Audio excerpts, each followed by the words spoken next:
away from that, Malindi High School becomes the latest to be burnt by students on the rampage. Last night, students of the school burnt a library. Yesterday, at least 2 other schools joined the growing list of schools that have experienced arson.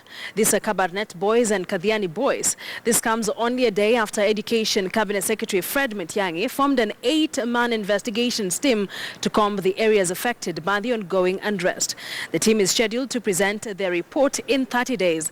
But this is not the first time that a committee or a task force is being formed to take a look or investigate arson in schools. Let us now bring in our reporter Michelle Ngele, who is joining us from our city center studios to just give us an understanding on what was done by the previous task forces or committees and whether what they did was implemented or what recommendations they came up with. Good evening, good afternoon, Michelle Ngele. Many thanks for joining us. Just from that intro, this is like the third task force to be formed by the education docket to investigate arson. What were some of the recommendations that they came up with? Absolutely. Good afternoon, Akisa. So like you mentioned, this is not the first time we're having a task force probing the issue of school unrest in schools.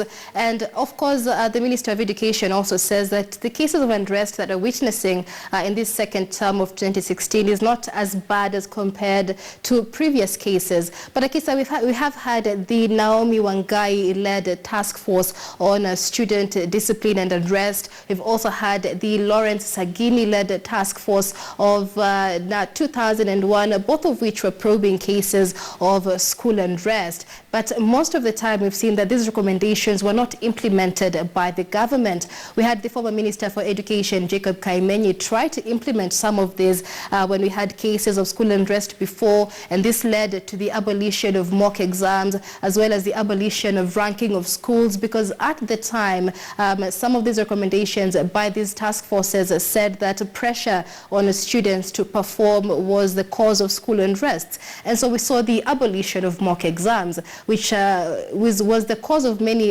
school unrests during the second term. But this is the second term of 2016 and we still have unrest with no mock exams. And so we're looking now into implementing the recommendations of the Naomi Wangai and Lawrence Sagini-led task forces. And among the recommendations, Akisa, was dealing mostly with the transfer of teachers. Most of the time when transfers are done by the Teachers Service Commission, unrest is seen, and this turns out is because of failure to award tenders to deliver goods and services to schools, because without those tenders we see that there are a lot of families and residents of different communities. And a case in point this time in Kisii County, we have about 3,000 students out of school because of banning about 18 schools. Now in a case like Kisii County, most of the residents there benefit from supplying a business to many of these schools in delivering goods and services. And so when we have a principal, say, or a deputy principal that has been transferred, it is a conflict of interest for these individuals because they feel like they will lose business. And so in cases like that, school unrest is witnessed. We also have, again, and this has been mentioned by the CS for Education, Fred Matiang'i, personal differences between principals and deputies as well as teachers. And so the Naomi Wangai-led task force, for example, recommended a structure that determines the association between teachers and their deputies as well as principals of those schools, just to ensure that there is no personal animosity between the teachers or between the administration that could later incite students.